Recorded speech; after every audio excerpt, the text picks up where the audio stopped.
Bonsoir ou bonjour, frères et sœurs camerounais camerounaises, en fonction des coordonnées géographiques.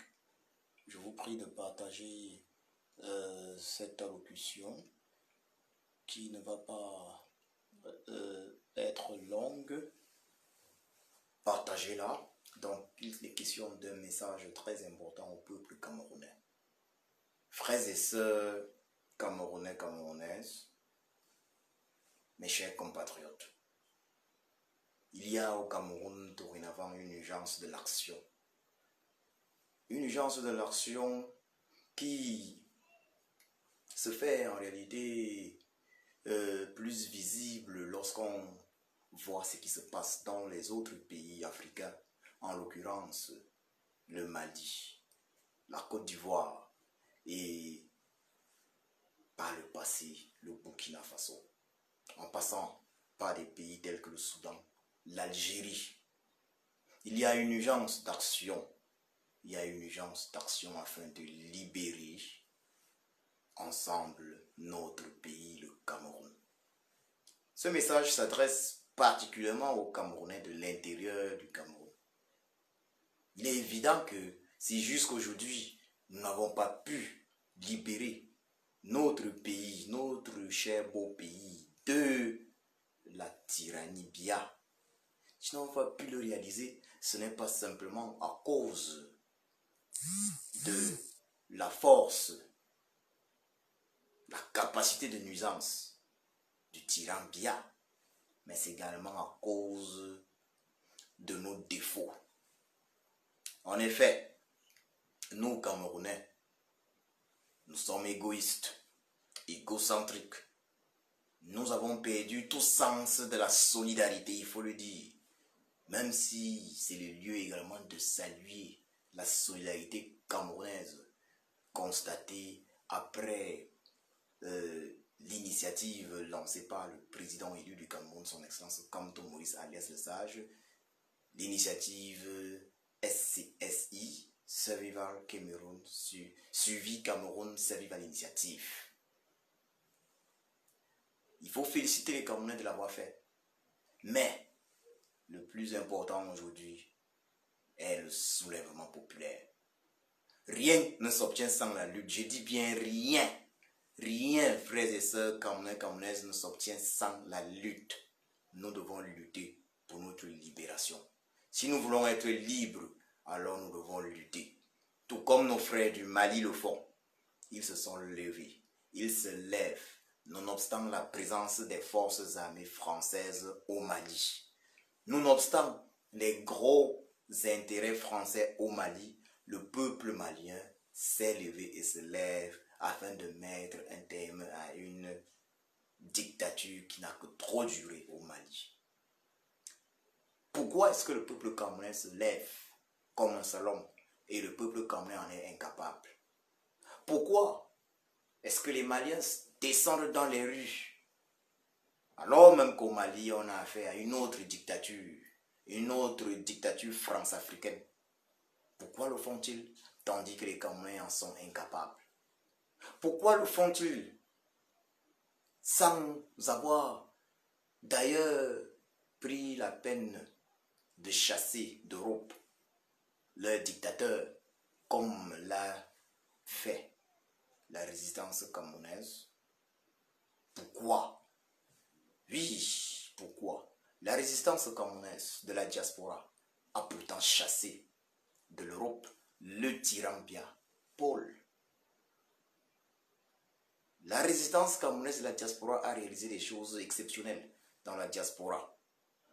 La résistance camerounaise du Cameroun a réalisé également des choses exceptionnelles au Cameroun. Mais cela reste insignifiant, car pour que le Cameroun soit libre, les Camerounais doivent se lever, comme en 2008, où la jeunesse camerounaise s'était levée, afin de dénoncer la vie abusivement chère. Le peuple camerounais a l'impérieux devoir de se soulever au Cameroun.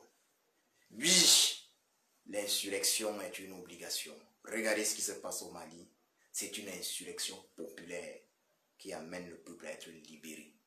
Afin que l'armée puisse jouer son rôle, afin que l'armée puisse être républicaine, le peuple camerounais doit se lever. Camerounais de l'intérieur du Cameroun, levez-vous. Levez-vous, il est temps. Levez-vous. Des informations venant du Cameroun font état du fait que certains disent que la diaspora décourage, que les combattants de la diaspora découragent, qu'il y a trop de désordre. Oui, parmi les combattants, il y a trop de désordre. Moi, Djoko Christian, je réponds à cela en disant ceci. C'est l'inertie camerounaise, le laxisme des populations camerounaises, le manque de réaction, nonobstant les injustices dont elles sont victimes chaque jour. C'est ce manque de réaction qui provoque des troubles au sein des combattants pour la libération du Cameroun de la diaspora. Il faut bien comprendre ceci. Les combattants font ce qu'ils peuvent. Ils font ce qu'ils peuvent. Ils ne sont pas parfaits. Ils font ce qu'ils peuvent. Mais ils ont besoin d'être motivés par un peuple camerounais proactif. Les combattants pour la libération du Cameroun ne peuvent pas libérer le Cameroun si les Camerounais n'apportent pas également leur contribution. Si les Camerounais du Cameroun n'apportent pas leur contribution, c'est pour ça qu'on parle de tontine. Le président élu, son excellence Kamto Maurice alias Sage, ne peut pas libérer le Cameroun, les Camerounais, si les Camerounais n'apportent pas leur contribution. Nous, Camerounais, devons arrêter d'être égoïstes et de penser que nous allons nous mettre à l'abri tandis que d'autres Camerounais iront libérer le Cameroun à notre place. Chaque famille devrait s'interroger, devrait se poser la question suivante. Est-ce que j'ai un fils qui lutte pour la libération de notre pays, le Cameroun? Parce que chaque famille se doit d'avoir au moins un fils luttant, se battant pour la libération de notre pays, le Cameroun. Nous devons mettre de côté nos égos personnels. Nous devons mettre de côté cette jalousie qui est dans l'ADN finalement des Camerounais, jalousie orientée contre les autres Camerounais. Nous devons mettre de côté ce mauvais esprit de concurrence négatif, je précise bien négatif et non positif, qui fait en sorte que les Camerounais ne soutiennent pas leurs frères camerounais qui ont pourtant de bonnes initiatives. Au contraire, il est habituel de voir des Camerounais saboter carrément les initiatives de leurs frères camerounais, initiatives pourtant positives. Et cela se constate pas seulement au sein des Camerounais de la diaspora ou au sein des tontinards, mais également au sein des groupes sardinards. Nous avons un problème. Le problème n'est pas que le tyran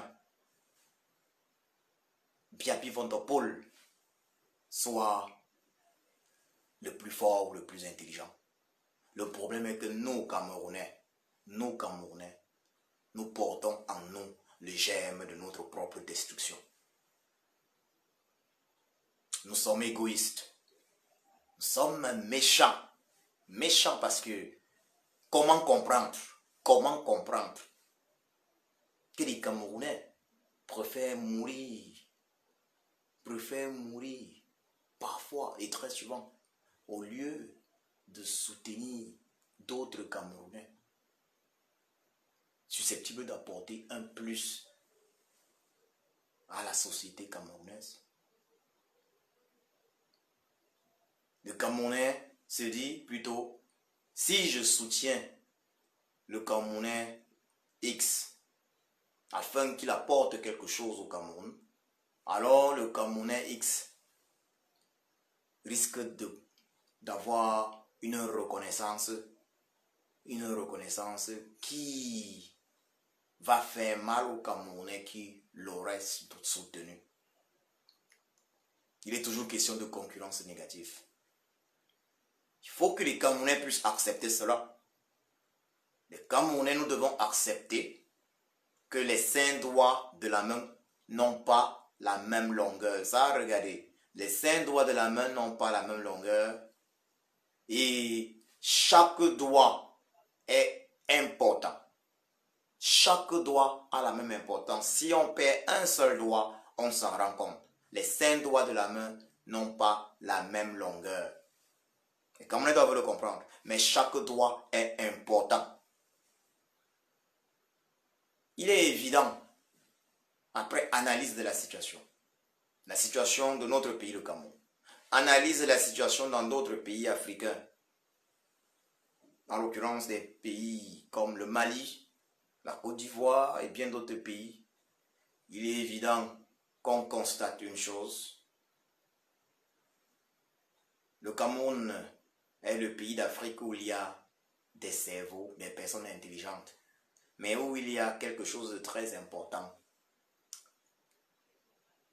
Oui, qui manque. Et cette chose-là, c'est la sagesse. J'ai personnellement surnommé le président élu du Cameroun, son Excellence Kanto Maurice, le sage. Je l'ai surnommé le sage, alias le sage. Ce n'est pas un hasard. Ce n'est pas un hasard. Au Cameroun, il y a un défaut de sagesse sur les Camerounais. Les Camerounais ont cette manie de scier la branche sur laquelle ils sont accrochés. Lorsque vous ne vous levez pas au Cameroun, dans le Cameroun, vous ne vous levez pas. Vous voyez des personnes comme le président Mamadou Mouta en prison et bien d'autres personnes. Des personnes qui se sont levées pour la libération du peuple camerounais entier. Vous les voyez en prison, mais vous ne vous soulevez pas, prétextant que vous n'avez pas été arrêté.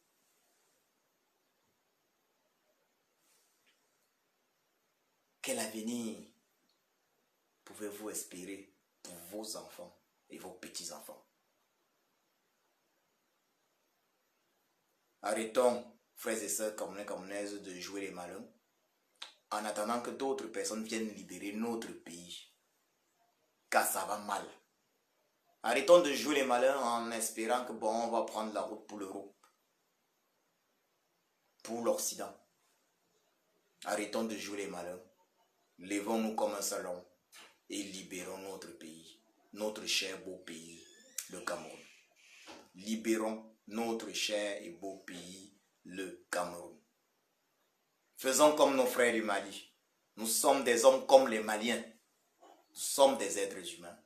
Faisons comme nos frères du Mali. Faisons comme nos frères du Soudan. Faisons comme nos frères ivoiriens qui ont immédiatement réagi après l'annonce du dictateur Ouattara de se représenter comme candidat à l'élection présidentielle en Côte d'Ivoire. Faisons comme nos frères du Burkina Faso qui avaient immédiatement réagi et chassé du pouvoir le dictateur Blaise Compaoré qui envisageait, il faut le dire clairement, de modifier la constitution burkinabé afin de se maintenir à jamais au pouvoir au Burkina Faso. Ce qui s'est passé au Burkina Faso avec le dictateur Blaise Compaoré, il faut le dire, qui était un très grand ami des pays européens, n'a pas pu se passer au Cameroun. Au Cameroun, en 2008, nous avons laissé un boulevard au tyran Biabi Vanderpool Barthélemy. Nous lui avons laissé un boulevard. Si nous avions fait le travail en 2008, si on avait eu un leader charismatique de l'opposition en 2008, nous ne serions pas là. Donc, Camerounais, Camerounaises, il est temps que nous posions les bonnes questions, car les questions sont plus importantes que les réponses. Pourquoi est-ce que des peuples tels que les Burkinabés, les Maliens et autres se libèrent et nous pas? Pourquoi ils se libèrent? Parce qu'ils prennent leur destin en main. Le peuple camerounais de la diaspora l'a fait et le fait. Plusieurs Camerounais au Cameroun le font. Mais il faut que la masse le fasse. Levez-vous massivement. On vous a vu sorti accueillir le président élu, son excellence Kamto Moïse alias le Sage, que ce soit à Douala ou à Bafoussam, ou un peu partout au Cameroun. On vous a vu sortir l'accueillir. N'attendez pas, peuple camerounais, que le président élu, son excellence Kamto Moïse alias le Sage, vous demande de sortir. Ce n'est pas à lui de le faire. Lui, son rôle, c'est de vous accompagner. De la même manière qu'en 2008, le peuple camerounais s'était levé. La jeunesse s'était levée, mais n'avait pas été suivie par la majorité. Il faut que le peuple camerounais se lève. Et une fois que le peuple camerounais se sera levé, alors, je peux vous assurer que le leader de la révolution camerounaise prendra ses responsabilités en main. Il prendra ses responsabilités en main. Donc, peuple camerounais, ton destin est entre tes mains. On peut dire de toi que tu es zombifié, que tu es envoûté, mais tu n'es pas plus zombifié que le peuple malien. Tu n'es pas plus zombifié que le peuple ivoirien ou que le peuple burkinabé de l'époque. Tu n'es pas plus envoûté que l'un de ces peuples. Oui, il est temps que tu te lèves. Lève-toi et bats-toi pour ton destin. Lève-toi et bats-toi pour l'avenir de tes enfants, si ce n'est pour ton avenir. Peuple camerounais, lève-toi. Lève-toi. Regarde du côté du Mali. Lève-toi et suis le bon exemple. Il y a une bonne partie de l'armée camerounaise qui n'attend que ça. Que le peuple camerounais se lève. Et je peux assurer au peuple camerounais que cette bonne partie de l'armée jouera son rôle d'armée républicaine. Lève-toi. Et une bonne partie de l'armée jouera son rôle d'armée républicaine. Le destin du Cameroun est entre tes mains, peuple camerounais. Afin de protéger le peuple camerounais, une pétition a été mise en ligne il y a bientôt 2 mois. Pétition qui demande la réforme consensuelle et effective du système électoral, suivie de l'organisation de nouvelles élections présidentielles au Cameroun, pour la première fois transparente dans l'histoire du Cameroun. Suivi également de l'organisation de nouvelles élections législatives, municipales et sénatoriales, transparentes bien évidemment. Cette pétition demande une enquête internationale, ça il faut le dire clairement, une enquête internationale. Demande à la CPI d'ouvrir une enquête internationale impartiale et juste sur le génocide dans le nord et le sud du Cameroun. Cette pétition demande la médiation de la communauté internationale afin que des solutions politiques inclusives soient trouvées et appliquées afin de régler les 2 principales crises que traverse le Cameroun, en l'occurrence la crise post-électorale de l'élection d'octobre 2018, de l'élection présidentielle d'octobre 2018 et la crise anglophone. Prière donc de signer massivement cette pétition dont le lien est épinglé dans ce direct ou en titre de ce direct, dans le lien se trouve en titre de ce direct.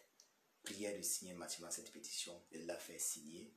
Cette pétition s'adresse aux dignitaires de entre les mains du Parlement européen, la Commission européenne et les dignitaires de ce monde.